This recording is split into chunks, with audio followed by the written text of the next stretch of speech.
সফলতার জন্য চাই ইতিবাচক দৃষ্টিভঙ্গি। যে কোনো পরিস্থিতিতে সফলতা পেতে ইতিবাচক দৃষ্টিভঙ্গি লালন করা খুবই প্রয়োজনীয়। ইতিবাচক দৃষ্টিভঙ্গি সমস্যা নয়, সমাধানের প্রতি মনোযোগী হয়। জীবনে চলার পথে নানা রকম বাধা সামনে আসে। ইতিবাচক দৃষ্টিভঙ্গিতে অভ্যস্ত হলে সহজেই বাধা অতিক্রম করে সফলতার পথে এগিয়ে যাওয়া যায়। অতিমাত্রায় চিন্তা পরিহার করুন। কোনো বিষয়ে অতিমাত্রায় চিন্তা করার কারণেই নেতিবাচক চিন্তা চলে আসে। কোনো কাজ করার সময় যদি শুধু ব্যর্থতার কথা মনে আসে, তাহলে বুঝতে হবে নেতিবাচক চিত্র আপনাকে আচ্ছন্ন করে ফেলেছে। এই নেতিবাচক চিন্তা থেকেই কাজটি মাঝপথে ছেড়ে দেওয়ার চিন্তা আসে। এই নেতিবাচক চিন্তা থেকেই অনেকে নতুন কাজ শুরু করার উৎসাহ পান না, যা আমাদের সাফল্যকে ব্যাহত করে। তাই কোনো ব্যাপারে অতি চিন্তা করবেন না। অতি চিন্তা দূর করতে কোনো কাজের সর্বোচ্চ খারাপ অবস্থা কী হতে পারে তা ভেবে নিন। এরপর অবস্থা উত্তরণের জন্য যা দরকার তা করুন। ইতিবাচক সঙ্গে থাকুন। ইতিবাচক দৃষ্টিভঙ্গি অভ্যাস করার একটি উপায় হলো এমন মানুষের চারপাশে অবস্থান করা যারা জীবন সম্পর্কে ইতিবাচক দৃষ্টিভঙ্গি লালন করেন, যারা আপনার অনুপ্রেরণা দেন, যারা আপনার কল্যাণ কামনা করেন। আর দূরে থাকতে হবে নেতিবাচক মানুষের থেকে। অন্য সব যোগ্য মানুষের মতো আপনার মধ্যেও যোগ্যতা ও মেধা রয়েছে। যারা নিচে টেনে ধরে তাদের সঙ্গে থাকলে পতন ঘটবেই।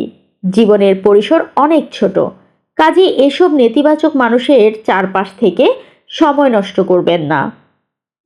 যদি এমন হয় ভাবা ত্যাগ করুন। যদি এমন হয় কথাটি মনে উদয় হলেই তা না বোধক শব্দ হয়ে যায়। এই সন্দেহ এমন এক পরিস্থিতিতে নিয়ে যায় যেখানে কোনো সম্ভাবনা থাকে না। শুধু সন্দেহ না করে ভেবে দেখুন বাস্তবে এই ঘটনা ঘটার কোনো বাস্তব কারণ রয়েছে কিনা। যদি থেকে থাকে তাহলে সেটি সমাধানের চেষ্টা করুন। স্বাস্থ্যকর জীবনযাপন। স্বাস্থ্য ঠিক না থাকলে কোনো কাজই সুসম্পন্ন করা যায় না। ক্লান্ত শরীর ও মস্তিষ্ককে পূর্ণ উদ্যম এবং কর্মক্ষমতা ফিরিয়ে দেয় ঘুম। তাই নিয়মিত গভীর ঘুম অতি জরুরি। আবার নিয়মিত ব্যায়াম আপনাকে আরও বেশি কর্মক্ষম করে তুলবে। আত্মনিয়ন্ত্রণ, মনোযোগ বৃদ্ধি এবং স্মৃতিশক্তি ধরে রাখতে ঘুম ও ব্যায়ামের বিকল্প নেই। ছোটখাটো বিজয় উদযাপন। চূড়ান্ত সফলতা হলো ছোট ছোট অসংখ্য সফলতার একটি মালা। চূড়ান্ত সফলতার আগে যে ছোট ছোট সফলতা আসে সেগুলো উদযাপন করা উচিত। এর ফলে আত্মবিশ্বাস বাড়ে, কাজে মনোযোগ বাড়ে, নেতিবাচকতা ঘিরে ধরে রাখতে পারে না। এগুলোর উদযাপন আপনাকে আরও উজ্জীবিত করে তুলবে। নিজেকে ক্ষমা করুন। প্রত্যেক মানুষই কখনো না কখনো ব্যর্থতার শিকার হয়। সবারই ভুল হয়, এ নিয়ে অনুতাপ করবেন না। অতীতের ব্যর্থতাকে বেশি বেশি স্মরণ করলে মন নেতিবাচকতার কবলে পড়ে। এ থেকে মুক্তির উপায় হলো ভুল থেকে শিক্ষা নেওয়া ও নিজেকে ক্ষমা করা। ভুল তখনই মূল্যবান হয় যখন এর থেকে শিক্ষা নিতে পারবেন। অনুতাপে না ভুগে নিজেকে ক্ষমা করে দিন। নিজেকে ক্ষমা করতে না পারলে ধীরে ধীরে আত্মবিশ্বাস ক্ষয় ধরবে। তখন নিজের উপর নিজেই আস্থা রাখতে পারবেন না। হাল ছাড়বেন না। কোনো কাজে মানুষ যখন নেতিবাচক হয়ে যায় তখন সে হাল ছেড়ে দেয়। আর ইতিবাচক মানুষ কখনোই হাল ছাড়ে না। যতক্ষণ হাল না ছাড়বেন ততক্ষণ আপনাকে কেউ পরাজিত করতে পারবে না। হাল ছাড়ার আগে নিজেকে 3টি প্রশ্ন করবেন। এটি কি আপনার সর্বোচ্চ শক্তি? যারা আপনার পরাজয় দেখতে চায় তাদের কি জবাব দেবেন? যারা আপনার সফলতা চায় তাদের কি জবাব দেবেন?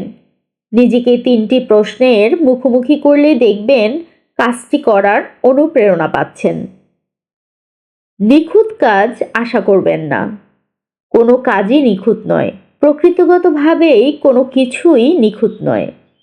তাই কোনো কিছু নিখুঁত পেতে চাইলে কেবল সময়ের অপচয়ই হবে আর মানসিক পীড়া বাড়বে। তাই সফল হতে গুণগত মানসম্পন্ন কাজ করুন, কিন্তু নিখুঁত হতে চাইবেন না। কৃতজ্ঞ হন।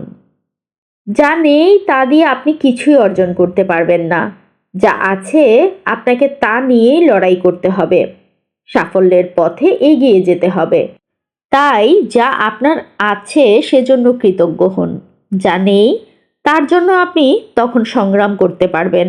সফল হবার চেষ্টায় আপনি যদি এই বিষয়গুলো প্রয়োগ করেন, অবশ্যই আপনি সফলতার দ্বারপ্রান্তে খুব শীঘ্রই পৌঁছতে পারবেন। ভিডিওটি এতক্ষণ ধরে শোনার জন্য অনেক ধন্যবাদ। আমাদের চ্যানেলটি সাবস্ক্রাইব করে আমাদের চ্যানেলের পাশে থাকবেন। ধন্যবাদ সবাইকে।